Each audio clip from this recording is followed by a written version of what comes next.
روزے کے متعلق دوسرا چیپٹر جو ہے وہ ہے روزے کے مسائل. تو بہت ساری چیزیں وہ ہیں کہ روزے کی حالت میں نہیں کر سکتے، اور کچھ چیزیں ایسی ہیں کہ روزے کی حالت میں کرنے کی اجازت ہے، اس میں کوئی پابندی نہیں ہے. مثلا روزے کی حالت میں نہانے کی اجازت ہے، عطر لگانے کی اجازت ہے، تیل لگانے کی اجازت ہے، پاؤڈر استعمال کرنے کی اجازت ہے، سونے کی بھی اجازت ہے. اسی طرح سے میاں بیوی آپس میں ایک دوسرے کو ہینڈ شیک کریں، اس کی بھی اجازت ہے، کس کریں اس کی بھی اجازت ہے. بس یہیں تک روزے کی حالت میں. روزے کی حالت میں بات کرنے کی بھی اجازت ہے، چلنے کی بھی اجازت ہے، فون کرنے کی اجازت ہے. یہ تمام چیزیں الاؤ ہیں. مسواک کرنے کی اجازت ہے، صفائی کرنے کی اجازت ہے، ناخن کاٹنے کی اجازت ہے، بال کاٹنے کی اجازت ہے. یہ تو ہے عام. لیکن اگلا چیپٹر جو ہے وہ ذرا سا سمجھنے کا ہے. وہ یہ ہے کہ آج کا زمانہ چونکہ میڈیکل کی فیسلٹیز کا زمانہ ہے، اس لیے بے شمار دوائیاں ایسی استعمال ہوتی ہیں جو پہلے زمانے میں نہیں ہوا کرتی تھی. تو اب ان کے بارے میں سوال یہ ہے، کیا روزے کی حالت میں یہ ساری چیزیں کر سکتے ہیں؟ یعنی مثلا روزے کی حالت میں انجیکشن لگانا، پھر انجیکشن جو ہے وہ وین میں بھی ہوتا ہے، روزے کی حالت میں گلوکوز چڑھانا، روزے کی حالت میں ڈرپ لگانا، روزے کی حالت میں خون نکالنا یا خون چڑھانا، روزے کی حالت میں انسولین لینا، روزے کی حالت میں انہیلر استعمال کرنا، اسی طرح سے روزے کی حالت میں آکسیجن لینا. یہ اور اس جیسے بے شمار مسائل ہیں جو آج کل کے میڈیکل کی فیسلٹیز کی بنیاد پر پیدا ہوئے. جب ان تمام یہ کوئی پریشانی نہیں ہے، یہ چیزیں آج استعمال ہوتی ہیں، تو اسلام کو فیصلہ کرنا ہے ان میں سے کون کون چیز استعمال کر سکتے ہیں اور روزے میں کوئی فرق نہیں پڑے گا. چنانچہ تقریباً دنیا میں ہر سوسائٹی میں لوگ سمجھتے تھے کہ انجیکشن لگانے سے روزہ ٹوٹ جاتا ہوگا، پھر اگر وین میں انجیکشن کیا گیا تو اس سے تو ضرور ٹوٹتا ہوگا، یا اسی طرح سے اگر کسی نے ڈرپ چڑھایا تو اس سے بھی روزہ ٹوٹتا ہوگا. یہ تو عوام کا ذہن تھا اور ہر جگہ تھا. ہم نے عربوں میں بھی دیکھا یہ کہ ہاں روزہ ٹوٹ جاتا ہوگا، اور یہاں کے لوگ بھی سمجھتے تھے. لیکن خود اسلام کا اپنا فیصلہ یہ ہے، اور وہ فیصلہ کیسے سامنے آئے گا؟ ظاہر علماء کے ذریعے سے. اور علماء یہ مسئلہ کہاں سے نکالیں گے؟ یا تو مسئلہ ہمارا ہوتا ہے قرآن میں یا حدیث میں. اگر قرآن و حدیث میں نہیں ہوگا تو اجتہاد کیا جاتا ہے. اجتہاد کا مطلب اس جیسی چیز قرآن و حدیث میں کہاں ہے اس کو سامنے رکھ کر کے دوسری چیز کا حکم ویسے نکالیں گے. میں اگر اس کو مثال سمجھانا چاہوں گا تو میں یوں کہوں گا کہ جیسے ہمارے سامنے سوال ہے چاول کھانا جائز ہے ناجائز، تو ظاہر ہے قرآن میں کہیں چاول کا تذکرہ نہیں، اور اللہ کے نبی علیہ السلام نے بھی کبھی زندگی میں چاول نہیں کھایا. چاول کا لفظ ایک مرتبہ آپ کی زبان پر تو آیا ہے، آپ نے ایک جگہ لفظ چاول رز استعمال کیا. رز کہتے ہیں عربی میں چاول کو، لیکن آپ نے استعمال نہیں کیا. تو اب چاول کو حلال ماننا ہے یا حرام ماننا ہے؟ یہ ہے سوال. اب ہم قرآن و حدیث میں تو نہیں ملے گا کہیں، کیونکہ قرآن و حدیث میں کہیں لفظ نہیں ہے. تو اب اس کے لیے ایک اصول ہے، اور اصول کی بنیاد پر فیصلہ ہوتا ہے چیزوں کے بارے میں کہ یہ حلال ہے یا حرام ہے. اس اصول کو فٹ کرتے ہیں تو فیصلہ ہو جائے گا، اور اسے کو کہتے ہیں اجتہاد کرنا. میں آسانی سے دوسری مثال بتاتا ہوں سمجھنے کے لیے. مثلا قرآن اور حدیث میں گائے کا بھی تذکرہ ہے، اونٹ کا بھی تذکرہ ہے، بکریوں کا بھی تذکرہ ہے، بھیڑوں کا بھی تذکرہ، گدھوں کا بھی تذکرہ ہے، گھوڑوں کا بھی تذکرہ ہے. اس میں بتایا گیا کہ کون کون سا جانور حلال ہے. گائے، بیل، اونٹ، بکری، بھیڑ، دمبا، یہ سارے حلال ہیں. گدھے کے بارے میں حدیث میں بیان فرمایا بالکل حرام.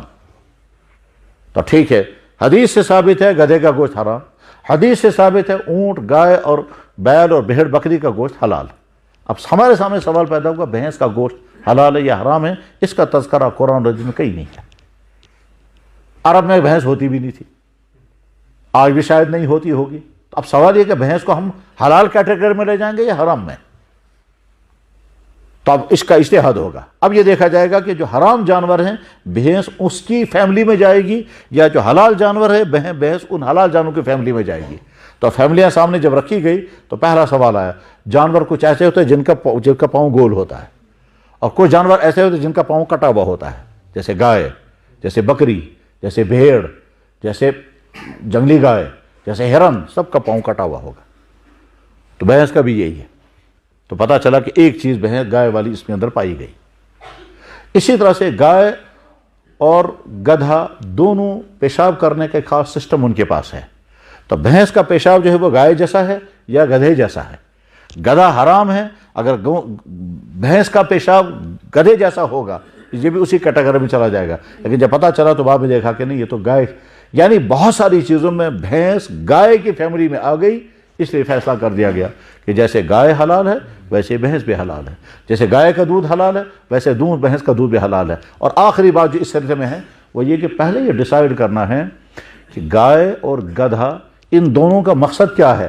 تو گائے کا اصل مقصد ہے دودھ دینا اور گوشت دینا، یہ دو اس لیے اس کی زندگی میں دودھ بہت زیادہ پیدا ہوتا ہے۔ گدھے کا مقصد دودھ دینا نہیں ہے، اس لیے اس کے ہاں دودھ اتنا ہی ہے جتنا اس کے بچے کی ضرورت ہے۔ دودھ دینے والا جانور جو ہے اس کے ہاں دودھ زیادہ پیدا ہوگا، اونٹنی، بکری اور گائے اور بھینس، یہ دودھ دینے والے جانور کے اندر دودھ اتنا پیدا ہوگا اس کے بچے کی ضرورت سے بچ جائے گا۔ اور سواری دینے والے جانور دودھ نہیں دے گا، اس لیے گھوڑی اور گدھی اور کھچر یہ دودھ دینے والے جانور ہیں، ان کے ہاں دودھ اتنا ہی ہے جن کے بچے کی ضرورت پوری ہو جائے گی اور ختم۔ اب ہم بھینس کو دیکھتے ہیں کہ وہ دودھ دینے والے جانوروں میں سے ہے یا سواری دینے والے جانوروں میں سے ہے؟ تو جواب ہے کہ بھینس سواری دینے والے جانوروں میں سے نہیں ہے، دودھ دینے والے جانوروں میں سے ہے، اور دودھ دینے والے جانور گائے ہے۔ یہ میں آسان لفظوں میں سمجھا اشتہار کیسے ہوتا ہے۔ تو اب یہ جو دوائیاں آج نئی ہیں، فیسلٹیز ہیں، ان کے بارے میں جب فیصلہ کیا جائے گا کہ یہ استعمال کر سکتے ہیں یا نہیں، تو فقہاء نے جن کا کام ہی یہی ہوتا ہے کہ نئے مسائل کو حل کرتے ہیں، نیا مسئلہ سامنے آ گیا اس کو حل کریں گے، حلال ہے کہ حرام ہے، جائز ہے کہ ناجائز ہے۔ اللہ کے نبی علیہ السلام کے زمانے میں بلڈ چڑھانے کا کوئی سسٹم نہیں تھا۔